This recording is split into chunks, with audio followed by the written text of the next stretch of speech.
SEP Fanfic Readings presents 1,000 Words by Olive Juice 28. Chapter 13. The Games We Play. Hermione had been pleased to notice that the beginning of term had passed without any major issues and a general feeling of amicability between everyone in the eighth-year house. She had noticed, however, that even though they sat wherever an empty seat existed for meals and worked companionably on essays and projects, that free time typically found her fellow eighth-years somewhat divided. Padma and Daphne had definitely hit it off, which was wonderful, and Hannah was often with either or both of them. Anthony was usually with Neville or Dean, who gravitated towards each other. Luna, and Draco and Theo could usually be found sharing one of the small round tables playing chess, or sitting in chairs by the fire reading. There was nothing wrong with this particular pattern per se, but she longed to see stronger connection amongst the group as a whole. After contemplating this for almost a week, she went to Dean to see if her friend could help her come up with a way to change it. Her fellow former Gryffindor was always up for games, but his enthusiasm and propensity to laugh were contagious. It was virtually impossible to feel left out or awkward around him, and she knew he would be more than happy to take the lead for any type of fun. They decided to expose their eclectic group of housemates to muggle forms of entertainment. Dean and Hermione were the only two who had been raised in non-magical homes, which might have been a disadvantage when it came to their knowledge of the wizarding world, but it gave them an upper hand when it came to games and movies. The start of this endeavor took place on the first Saturday of October, when they called a meeting in the common room shortly after their dinner. Once everyone had gathered, Dean moved to stand in front of the fireplace.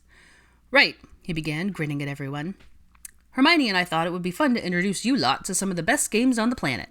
He gestured to Hermione, who had been holding something behind her back. She promptly brought the box around in front of her and held it up so everyone could see the lid. "Pictionary!" exclaimed Dean. As expected, 8 pairs of eyes looked between him and Hermione and the box with quizzical interest. He launched into an explanation of the game, which didn't take long since it's pretty straightforward, and asked if anyone had any questions. No one seemed to, although several brows were furrowed, and Hermione saw Draco whisper something to Theo that he chuckled at. Dean then proceeded to reach into his pocket and pulled out a small drawstring pouch. "There are 10 marbles in this bag, 5 gold, 5 silver. Those will determine which team you're on." He then began walking around the group, letting each person reach in and grab a marble. "No trading," warned Dean as he saw a disappointed look flash across Padma's face when she saw Daphne had a gold marble to her silver one. Padma rolled her eyes but didn't protest and perked up slightly when she saw that Anthony had pulled a silver one too. Hermione reached in and grabbed one of the last 2 marbles in the bag, a gold one, putting her on a team with Hannah, Neville, Daphne, and Draco. The silver team consisted of Dean, Padma, Anthony, Theo, and Luna. Since this was a muggle game, Dean had insisted that absolutely no magic be used while playing. He had set up a large easel and a giant pad of white paper leaning on it. A pack of thick, colorful markers sat on the coffee table along with a little plastic timer and the game board with 2 pieces, one for each team. The only exception Dean had made about the magic was the stack of cards they would choose from to draw. Most of the cards named magical things, creatures, plants, spells, but one category was muggle items, which he insisted were well known enough that everyone in the room should have at least heard of them, so Hermione had agreed to add them in. Once it was all set up, they flipped a coin to see who would go first. The silver team won. Dean strolled up to the drawing pad, Daphne flipped over the timer, yelled, "Go!" and the fun began. 2 hours later, the noise level in the common room was reaching can't hear myself think, but everyone was laughing too hard and having too much fun to care. The first drawing pad had long been used up and tossed into the fire. Plates of half-eaten biscuits, candy wrappers, and bottles of pumpkin juice were strewn everywhere. 2 markers had lost their caps, and a third one had gone missing entirely. Neville was sporting a crooked purple mustache, his parchment for not being able to draw an identifiable thestral, and Luna had collected all of the marbles and was currently challenging Theo to see who could pick up the most with their toes while the gold team was drawing again. They were almost to the end of the game, the 2 game pieces sitting side by side on the final square of the board. It was Hermione's turn, and if they got this right, they would win. She grabbed a card on the way to her easel. Gamp's Law of Elemental Transfiguration. Hermione stared at the card. How on earth was she supposed to draw that? It wasn't even a thing. It was a theory. She didn't remember seeing this in the stack when they were getting the game ready. She was going to hex Dean. "Ready?" asked Dean, holding the timer in his hand. She scowled at him. "This is ridiculous." Dean just chortled and waved his hand towards the paper, indicating she should get on with it. Hermione huffed a breath and turned to look at her team with an apologetic glance. Fine. Go. She stared at the paper for a second, and then began to draw. First, she drew a hand holding a wand. Magic! Neville yelled. Draco slapped him lightly on the back of the head, laughing. Spells! Casting! Charms! Hannah rattled off. Swish and flick! Hollered Daphne. And they all started laughing again. The Silver Team, as expected, was yelling out random things to distract their opponents. Butterbeer! Cried Anthony. Nargles! Sang Luna, which had been her contribution every time a Gold Team member was at the easel. Snape in the shower! Theo roared, which sent everyone into fits of raucous laughter. Hermione smiled to herself as she continued to draw, adding a few question marks next to the wand. It seemed everyone was having a good time, which she was very happy about, despite the seemingly impossible challenge before her. Disillusionment charm? Hannah asked. Hang on, said Draco. There's more. Hermione then added several X marks next to the question marks. She started to draw random food items. First a chicken leg, which she then drew another X through. She did the same with a piece of bread, an apple, and an ice cream cone. Her team had fallen silent as they studied the image. It's something you can't do, isn't it? Asked Draco. She turned to face him with a wide grin. The person drawing wasn't allowed to talk unless the correct answer was given, but he knew he was on the right track. She turned back and continued to draw food items and was crossing them out. What can't you use magic for? Questioned Neville. Bringing people back from the dead? Suggested Daphne. This is food-related, though, said Hannah thoughtfully. Draco continued to watch Hermione, feeling like he knew where she was going with this, but unable to bring the words to the front of his mind. Her lower lip was caught between her teeth, which was a sure sign that she was concentrating furiously. She then started drawing arching arrows between the food and the wand, again making X marks along the way. You can't summon it, Draco suddenly exclaimed, earning him another beaming smile from her. Wait, it's a theory. It's a rule about not being able to summon or conjure things. He trailed off, unable to think of the actual terminology. Oh, I know this, squealed Hannah, bouncing in her seat. Neville and Daphne still looked completely bewildered. 10, 9, Dean began the nerve-wracking countdown. Shh! Draco was on his feet, trying very hard to reach into the foggy corner of his brain where he knew the answer lay. 7, 6... Now all the Silver Team members were chanting. It's someone's law, added Hannah in an excited whisper. 4, 3... The Silver Team was standing up and getting louder. Hermione was now just making X marks all over the entire page because she couldn't come up with anything else to do. Gibbs' Law of Elemental Transfiguration! Draco bellowed, punching both his fists into the air, looking at her for confirmation. Yes! Hermione shrieked in amazement, jumping up and down in shock and elation, her own hands in the air. Forgetting where he was and that he simply didn't do things like this, Draco took 2 long strides over to her, wrapped his arms around her waist, and lifted her up in a celebratory hug. The rest of the Gold Team converged on them in a crazy, loud, fumbling embrace, in which Daphne got squished and Hermione got elbowed in the eye, but they were all too jubilant to care. The Silver Team flopped back onto their couch and chairs, groaning in good-natured loss. We should have won, grumbled Theo. We might have if your aeroplane didn't look like a dying pigeon, teased Padma. Not my fault, argued Theo. I've never even seen one in real life. Then what's your excuse for the hippogriff you drew? Challenged Anthony. Looked like a snake with feather dusters stuck to it. Theo stuck his tongue out at Anthony, which caused all the Silver Team members to laugh, including the lanky brunette. So, what do we win? Neville asked Dean as his teammates disentangled themselves. Well, started Dean, glancing at Hermione to see if she wanted to explain this bit. She nodded, taking a small step away from her fellow victors, storing the thought of how nice it felt to be wrapped in Draco's arms in the back of her mind, and grinned at everyone. Well, Dean and I were thinking that if you all enjoyed this game, to which everyone in the room cheered and clapped loudly, Theo adding one of his famous wolf whistles, that we would make weekly game nights a thing, and keep a running record of who wins. Everyone looked at each other and back to her with excited smiles on their faces. She waved her wand at the easel, and a poster-sized piece of parchment appeared with a chart of some sort on it. At the top of the page, in big red letters, was the title, Game Night Scoreboard. All 10 names were listed down the left-hand side, and there were roughly 30 columns lined out across the page.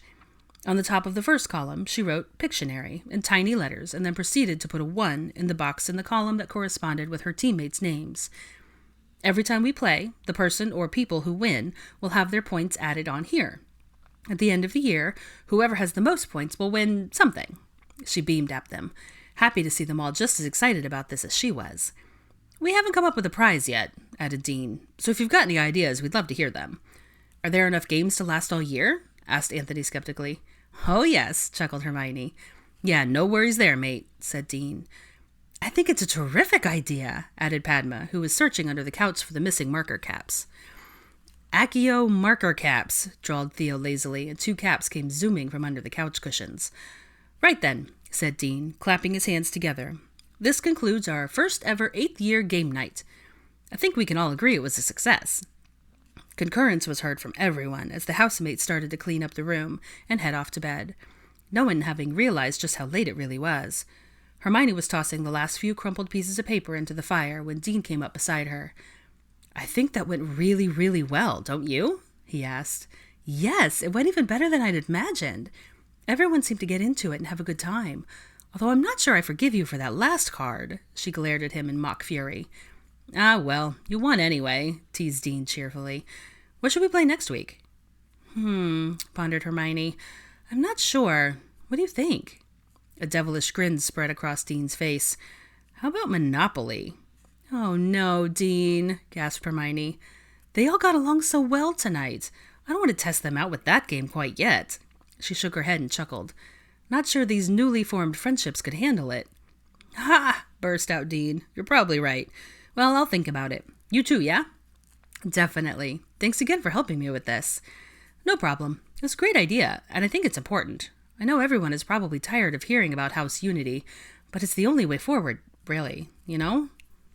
"Yes," Hermione said thoughtfully. "I agree." On that pensive note, they headed to their rooms, pleased with the night's events, and with Hermione recalling that rather enjoyable winning moment. Hermione and Ginny had a standing breakfast date every Friday morning in the Great Hall. They typically arrived as soon as the doors opened and stayed until they had to hurry to their first lessons of the day. This gave them a good 2 hours to catch up on all the goings-on in each other's lives over the past week. They sat on one of the tables tucked into a corner, allowing for the most amount of privacy. Between Ginny's head girl duties and Quidditch practice, both of their very full schedules of classes, and Hermione's meetings with her first years and game planning sessions with Dean, they had quickly discovered that they didn't have much time to hang out since they no longer shared a common room. Ginny wasted no time in spilling the latest gossip as the 2 friends dug into large, fluffy waffles with a variety of toppings. "Did you know that Cho has started seeing Cormac McLaggen?" "You're joking," scoffed Hermione in disbelief. "She's got too much taste for that oaf." "Totally serious," insisted Ginny. "Katie told Ron that the 2 of them came into the cafe last week, and they were holding hands, and actually all flirty." She pretended to gag over her plate while Hermione snorted. "Well, she can have him. Maybe he's learned some manners in the past couple years." She thought about Ginny's words a little more. "Katie told Ron?" She let the question float out there, knowing her friend would grasp her meaning. "Yeah, he sees her at least 3 times a week when he goes to get lunch for him and George. I think they're planning to meet up this weekend." She grimaced and looked apologetically at the curly-haired companion. "It's fine, Jen," Hermione quickly put her at ease. "Really. We parted on perfectly good terms, and I knew it was only a matter of time. I'm happy for him, honest," she insisted when Jenny cocked an eyebrow at her. "You're sure?" "Yes, positive. It never would have worked. Not after everything." Jenny took a deep sigh and nodded. "You're right. I just kind of hate it. I had envisioned a double wedding, you know?" Hermione choked on her pumpkin juice. "Wedding?" she exclaimed. "Well, you know." The redhead's cheeks were starting to match her hair. "Eventually." Yes, eventually," she retorted snarkily. "Does Harry know of his impending eventually?" Ginny turned her nose up and tried to act as if that question was beneath her, sniffing. "Of course he does," Hermione laughed. "If he knows what's good for him, yeah?" Ginny grinned in response. The girls launched into descriptions of the past week, Hermione recounting a rather violent game night when Dean had introduced them all to a card game called Spoons, and filled her in on the plans for the upcoming Halloween party. As Ginny was finishing her own animated retelling of a particularly awful Quidditch practice, she pinned her friend with a stern look. "So, how's Malfoy?" Hermione choked again, this time on her mouth full of waffle with blueberries and syrup. "What?" she squeaked. "Malfoy," Ginny pronounced his name slowly. "The bloke you keep talking about? The tall, blonde, finally grew into his chin?" Hermione swallowed with difficulty, refused to meet her friend's eyes, and started viciously cutting up her sausage. "He's fine, I'm sure, as are all of the other members of my house." But Ginny cut her off. "Oh, yes, and I'm sure you pay just as much attention to all of them as you do to him." Hermione finally looked up. "What are you talking about? Of course I pay attention to all of them." "Let's see," started Ginny. "What have I learned in the past month about Malfoy? His favorite Quidditch team, his thoughts on Slughorn's lecture about Gorpalot's third law, how bad he is at drawing, how many pieces of toast he eats, what his favorite sweets are, and how he takes his porridge." She glared furiously at her now beet-faced friend. Hermione was gaping, slack-jawed. She didn't talk about him that much, did she? Before she could defend herself, Ginny continued in a tone dripping with sarcasm. "So tell me, since you insist that you pay equal attention to all of your housemates, how does Hannah Abbott take her porridge?"